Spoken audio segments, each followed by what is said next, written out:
There is something nobody tells you about waiting on God, and it might be the very thing that is slowly breaking you right now. And if this message finds you today, please stay, because what I'm about to share could be the turning point you've been waiting for. And if this speaks to your heart, consider subscribing and sharing it with someone who needs to hear this today. You have been praying. Not once, not twice, every single day, maybe multiple times a day. You have been going before God with the same request, the same tears, the same broken heart, and the same desperate hope that this time, something will be different. You wake up in the morning with faith barely stitched together, and the first thing you do is open your hands toward heaven and say, God, please, today, please. And then you go through your day, waiting for a phone call that doesn't come, waiting for a door to open that stays shut, waiting for a diagnosis to change, a relationship to be restored, a financial breakthrough that feels farther away with every passing week. And the silence, that silence, it doesn't just sit in the room, it sits inside your chest, heavy, cold, like something is missing that used to be there. Maybe you started to wonder if God even hears you anymore. Maybe in your most honest moments, in the quiet of the night, when nobody else is listening, you've whispered, God, are you even there? Do you even see me? And the fact that you've had that thought doesn't make you faithless. It makes you human. It makes you honest. And God, the real God, the one who sits enthroned above the heavens and still knows the number of hairs on your head, that God is not offended by your honesty. He is moved by it. But here's what I want you to sit with today. Here is the question that will change everything if you let it settle into your spirit. What if the delay is not a denial? What if the silence is not an absence? What if every single moment that your prayer has gone unanswered is not God ignoring you, but God positioning you, carefully, intentionally, lovingly, for something so much greater than what you've been asking for? Stay with me, because I know that might sound like a rehearsed line you've heard in church before. I know it might sound easy to say and impossible to believe. So I'm not going to tell you to just believe it. I'm going to show you why it might actually be true. Through stories, through real pain, through moments that will feel like mirrors reflecting your own life back at you. Let me tell you about a woman I'll call Sarah. She isn't one person. She is many women I've known, many stories I've heard. Maybe she is you. Sarah had been praying for a husband for 7 years. 7 years of watching her friends get engaged, get married, have children. 7 years of being the bridesmaid who smiled through every ceremony with a heart quietly cracking underneath the joy she felt for others. 7 years of journals filled with the same prayer, written in different handwriting depending on the season. Sometimes desperate scrawl at 2 a.m., sometimes careful letters written in the morning with coffee still warm in her hand. 7 years of believing, and then doubting, and then choosing to believe again, because what else was there to do? And in that 7th year, she stopped praying for a husband, not because she gave up, but because something shifted inside her. She started praying differently. She started praying, God, make me the woman I need to be. She stopped asking for the destination and started asking God to do the work inside her that only the journey could produce. And within months, not years, months, she met someone. Not in a dramatic movie moment, but quietly in the middle of an ordinary Tuesday. And when she looked back, she understood. The man who came into her life in that 8th year was not the man she could have handled in year 1. She wasn't ready. She wasn't healed. She was still carrying wounds she hadn't even named yet. The delay wasn't cruelty. The delay was surgery. And I wonder if that's true for you too. I wonder if what you're praying for right now, whatever it is, if God handed it to you today, in this exact moment, if it would actually bless you. Or if it would arrive before you were strong enough to hold it, without letting it break you. Think about that. Just think about that for a moment. Because God is not in the business of giving you good things that destroy you. He is not a father who hands his child something dangerous just because the child is crying loudly enough. He is a father who watches, who waits, who works. And while you have been focused on the answer, He has been focused on you. There is a man in Scripture whose name I want you to hold in your mind today. His name is Joseph, and his story is one of the most brutal, most beautiful portraits of divine delay ever recorded. Joseph was 17 years old when God gave him a dream, a vision of greatness, a picture of a future where he would be elevated, respected, used by God in ways that would impact thousands of lives. And Joseph, young and full of fire, probably thought, okay, the dream has come. The promise is near. It is happening. Any day now. Any day. And then his brothers stripped him of his coat, threw him in a pit, sold him into slavery. Any day now turned into years of silence, years of chains, years of a prison cell that had no windows, and a future that had no visible light. And in that prison, I wonder what Joseph prayed. I wonder if he had nights where he pressed his face against the stone wall and whispered, God, you showed me a dream. Was it real? Did I imagine it? Have you forgotten me? Because the Bible says, and this is one of the most quietly powerful lines in all of Scripture, it says, but the Lord was with Joseph. Not but God rescued Joseph, not but God immediately changed Joseph's circumstances, but the Lord was with Joseph. In the prison, in the pit, in the years of waiting, in the silence that felt like abandonment, but was actually presence. And when the time came, not a moment early, not a moment late, Joseph was not just freed from prison, he was placed second in command over all of Egypt. He had the authority, the character, the wisdom, the emotional depth to handle a position that would have crushed the 17-year-old boy who first dreamed it. The delay wasn't punishment. The delay was preparation. The prison was the classroom. The waiting was the curriculum. And I don't know what your prison looks like right now. Maybe it's a hospital room.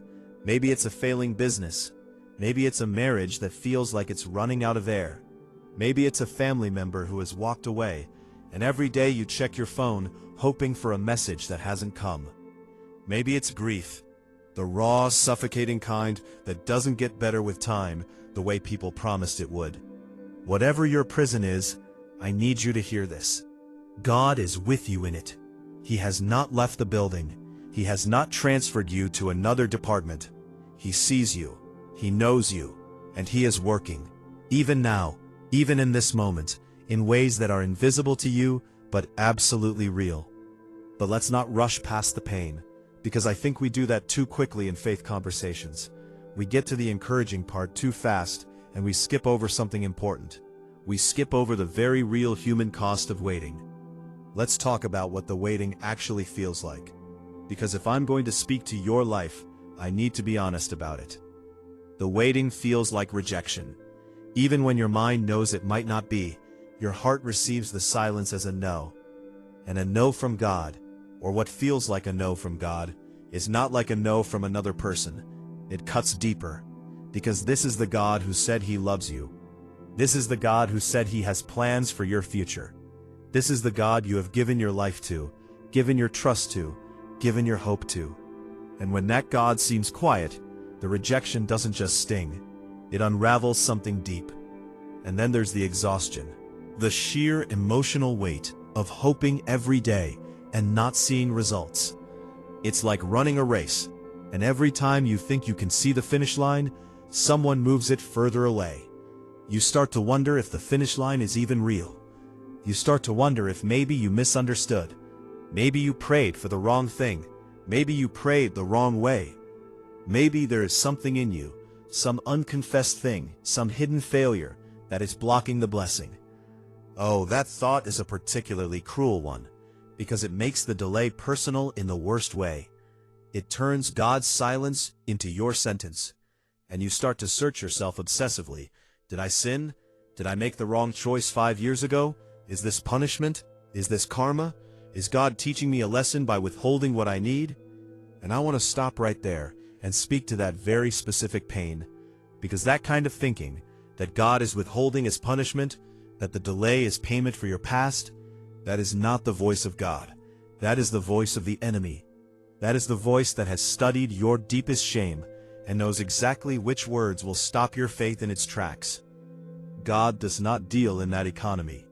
God dealt with your past at the cross. The delays in your life are not invoices for old debts. They are invitations into deeper trust. But knowing that doesn't make the waiting easier, and I don't want to pretend it does. There is a moment that many people of faith experience in long seasons of waiting, and almost nobody talks about it publicly. It's the moment when you almost let go, when you wake up one morning and the prayer feels hollow, when you kneel down and the words won't come, not because you don't believe, but because you are so tired of saying the same thing and feeling like it dissolves into the ceiling. When you stand in church and everyone around you is worshiping with lifted hands and tears of joy, and you are standing there, hands at your sides, empty, not angry at God, just numb, just worn out.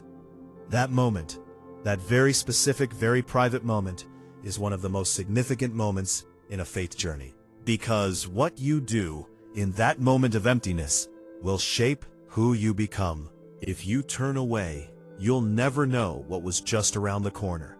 If you stay, not with excitement, not with passion, but just with a quiet, stubborn, exhausted decision to remain, you will discover something about God and about yourself that no amount of answered prayer could have taught you. You will discover that faith is not a feeling. Faith is a choice. And the most powerful version of faith is not the kind that jumps and shouts when everything is going well. The most powerful version is the kind that whispers, "I still trust you," when everything has gone dark.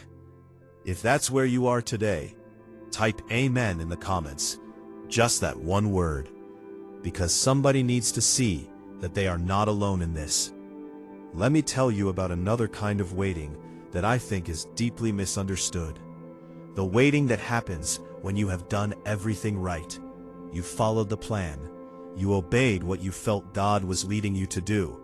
You made the sacrifice. You walked away from something comfortable to pursue something that felt like a calling. You planted the seed.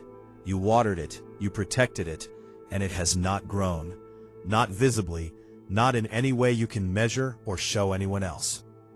This is the most disorienting kind of waiting, because at least when you can look back and see where you went wrong, you have something to work with. But when you've been faithful, when you've done your part, when you've shown up every single day and given what you had, and still the silence comes, what do you do with that? I want to tell you about a farmer, not a metaphorical one, an actual farmer, and I want you to picture him in your mind, an old man with rough hands and a wide hat, walking between rows of soil in the early morning. He planted months ago. He has done everything a farmer is supposed to do. He tilled the ground. He planted in the right season. He watered faithfully. And when he walks between the rows, there is nothing to see, just soil, just brown, quiet, ordinary earth. A stranger walking through that field would see nothing, would see failure where the farmer sees process. Because the farmer knows something the stranger doesn't. He knows that beneath that soil, in the dark, in the hidden places, roots are forming. Life is organizing. Something is happening that cannot be photographed or measured or shown at a dinner party. Something is happening that requires the darkness to complete it. Something is growing that, when it breaks through the surface, will not be fragile, because it was formed underground first. Your answered prayer is beneath the soil right now. I believe that. Not as a platitude, but as a conviction rooted in the character of God. He is not a God who wastes faithful seasons. He does not look at a person who has been praying and trusting and persevering for years and shrug his shoulders. Every single day of your waiting has been noted. Every single tear has been counted. The Psalms say that God keeps our tears in a bottle. That is not poetry for the sake of poetry. That is a declaration about a God who pays attention to the specific, individual grief of every single soul He created. He knows your name. He knows the number of days. He knows the day this season ends.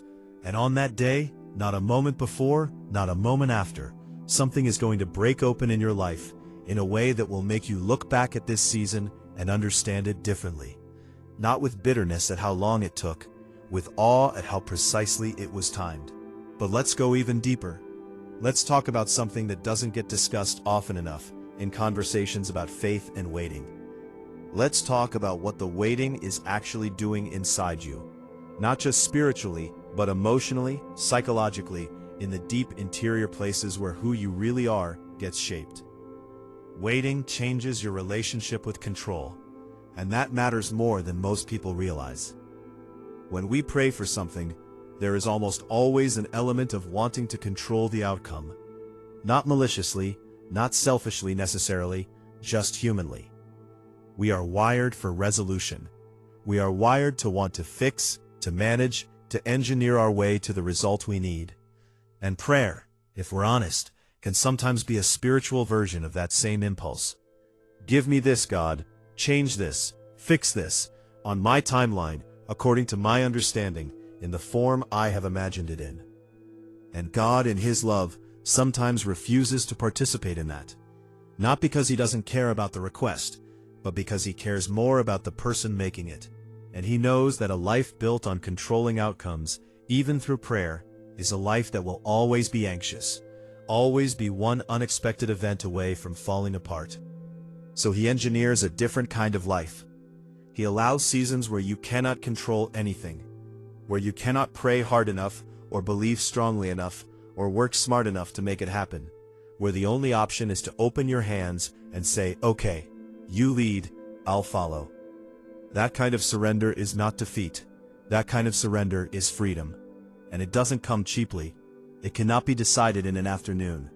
It gets hammered out in long nights and hard months and the slow erosion of your need to be in charge. And on the other side of it, you find something extraordinary. You find a peace that doesn't make sense. A peace that exists not because your circumstances changed, but because you changed. A peace that isn't dependent on the answer arriving. Because you have learned, in your bones, not just in your theology, that the God who holds the answer is holding you too. That is a transformation that no shortcut can produce. And it is one of the most significant gifts embedded in seasons of waiting, even though it is a gift that arrives wrapped in pain. I want to talk about relationships for a moment, because for many people listening to this right now, the prayer you have been praying for daily is about a person, a specific person. Maybe it's a prodigal child who walked away from faith, from family, from everything you raised them to be. And you have been praying for their return every single day for years. You have their photo on your prayer wall. You have their name in your journal. You lie awake at night wondering where they are, if they're safe, if they remember who they are.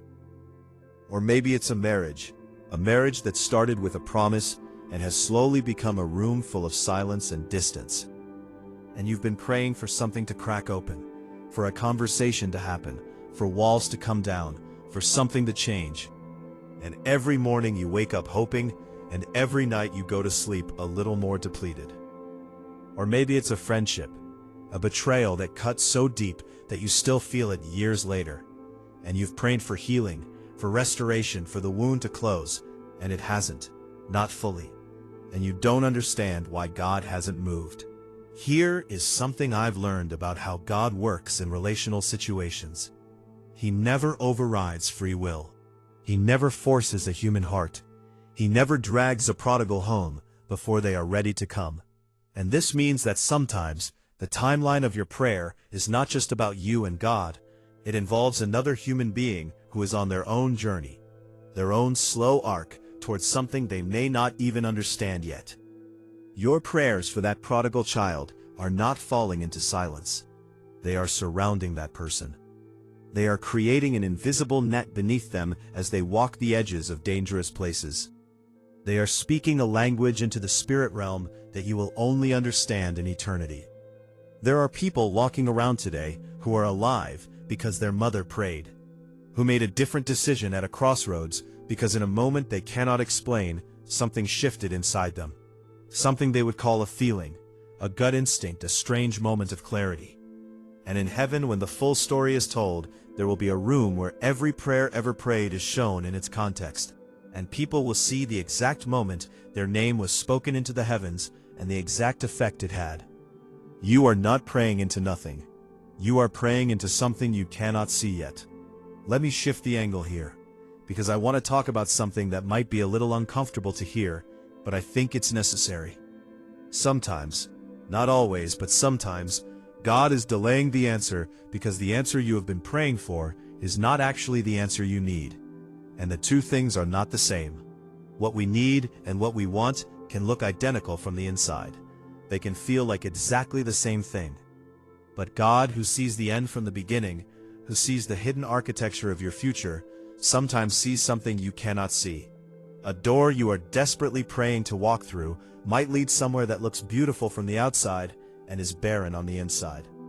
A relationship you are praying to be restored might, if restored right now, repeat the same painful cycle again. A job you are praying for might seem like the perfect fit and actually be a detour from where you are truly called. And God, in those moments, does something that looks and feels like cruelty from your vantage point, but is actually the deepest kind of love. He says no, or he says not yet, or he says something else entirely, something you haven't even imagined, something better than what you asked for. There is a verse in the book of Ephesians that many people know by heart, but very few truly live by. It says that God is able to do exceedingly, abundantly above all that we ask or think. Above all. That means the ceiling of what you are praying for is below the floor of what God has in mind for you. And sometimes the delay is simply God saying, what you're asking for is good, but I'm building something great, and I need more time. Can you trust that? Not easily, not without a fight. But can you get there? Can you hold the possibility that your ceiling is God's floor? Let me tell you about the moment I think is the most pivotal in a season of waiting. And I want to paint it as specifically as I can, because I think many of you have been in this moment and may not have recognized it for what it was. The moment comes when you have prayed so long and so faithfully that the prayer has become more than a request. It has become a conversation. Not just you speaking to God, but something more like a relationship. A quiet, continuous, sometimes wordless communion that started with a petition and evolved into something altogether different. You went into the prayer with a need, and somewhere in the waiting, the need was still there, but something else was there too. A presence. A stillness that wasn't emptiness. A sense, hard to describe, impossible to manufacture, that you were being held. That is not nothing. That is not coincidence. That is God answering a prayer you didn't know you were praying. The prayer beneath the prayer. The prayer that says, know me, be near me, let me not be alone in this. And while you have been waiting for the external answer, He has been answering the internal question. And the internal answer, the one that says you are seen, you are loved, you are not forgotten, that is the one that in the end matters most. Because here is the hard truth about the answers we pray for. If God gave us everything we prayed for without changing us in the process, we would receive the answer and still be empty. Because we are not ultimately hungry for things or outcomes or resolutions. We are hungry for God Himself. And every season of waiting, every unanswered prayer, every moment of holy frustration is an invitation. A persistent, patient, loving invitation to stop reaching for the gift and start reaching for the giver. And I know that sounds abstract. I know it might sound like something you'd stitch on a pillow, but I mean it in the most concrete, real, life-altering sense. The people who walk through long seasons of waiting and come out the other side with something that other people notice. The ones who have a different kind of quiet strength, a different quality of peace, a different depth in their eyes. Those people did not find a shortcut. They found the giver, not as a concept, as a reality, as a presence that is more real to them than the problem they were praying about. And the problem may still be there. The answered prayer may still not have arrived. But something changed. Something inside became more solid than anything outside can shake. And that is not a consolation prize. That is the destination itself. Let me tell you about a man who prayed for healing.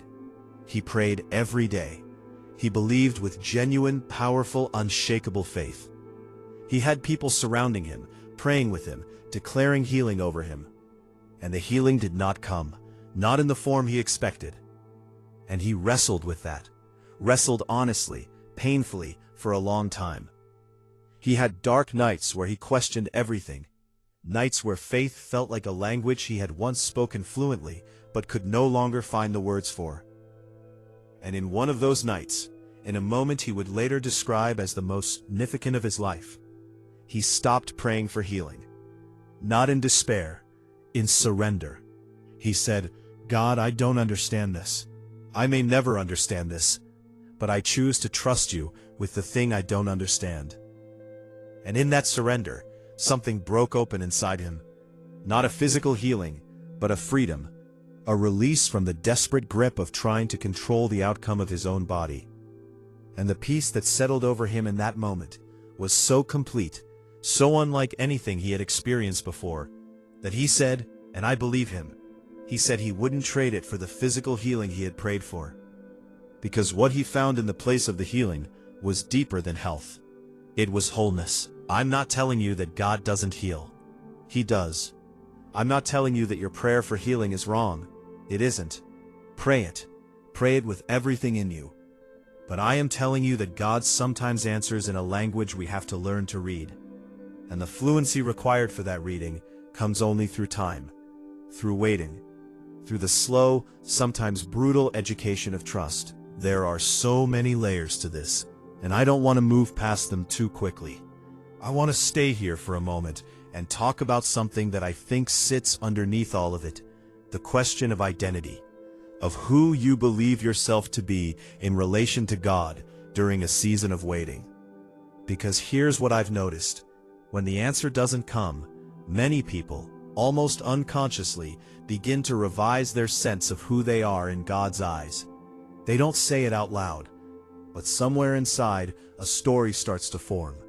A story that says, maybe I'm not the kind of person God moves for. Maybe I'm on the B list. Maybe the people who receive miracles have something I don't have. More faith, more righteousness, more favor. Maybe I'm asking for too much. Maybe I should lower my expectations. Maybe I'm supposed to just endure, not overcome. And that story, that quiet internal narrative, is one of the most dangerous things that can happen to a person of faith, because it changes how you pray. It makes the prayer smaller, more apologetic, less expectant, and it creates a self-fulfilling cycle of diminished expectation and diminished experience. The truth that needs to break through that story like sunlight through fog, is that you are not on the D list. There is no B list. God does not have a tiered system of favorites, where the spiritually elite receive the fast answers, and the rest of you wait in the slow lane. That is a human construct built on insecurity and comparison, and it has nothing to do with the nature of God. The same God who moved for Abraham, who answered Hannah's prayer, who brought Lazarus out of the tomb, that God knows your name. That God sees your tears. That God has a specific, personal, tailored plan for your life that is not a leftover from someone else's table, but a prepared feast with your name written on it. But the feast requires preparation, and you cannot microwave a feast. Let me take you somewhere else now, because I think there's a dimension of this conversation we haven't touched yet, and it might be the most personally resonant one of all. About how you experience time in a season of waiting, and how God experiences time as the one doing the working. For you, a year feels long. 3 years feels like a lifetime. 7 years, like Joseph, can feel like an entire chapter of your life given to darkness with no return. Time in a season of waiting is thick, heavy. It moves differently. Every day that passes without the answer is another day added to a total that already feels too high. But consider this. There is a verse in the book of 2 Peter that says, 1,000 years to God is like a single day.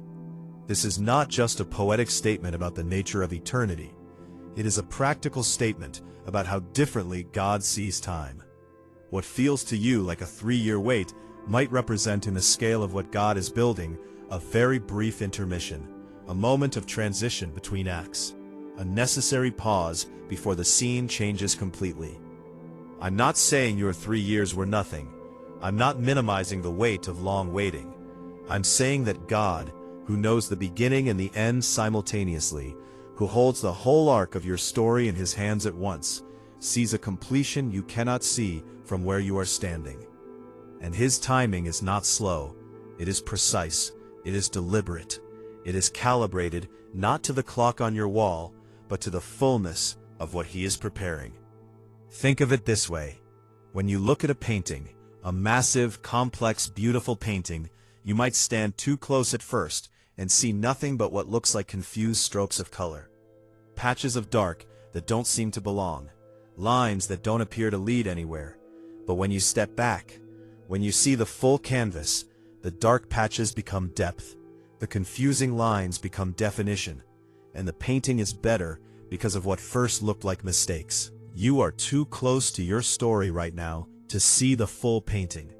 The dark patch you're standing in, this season of unanswered prayer, of waiting, of quiet, is not a mistake on the canvas.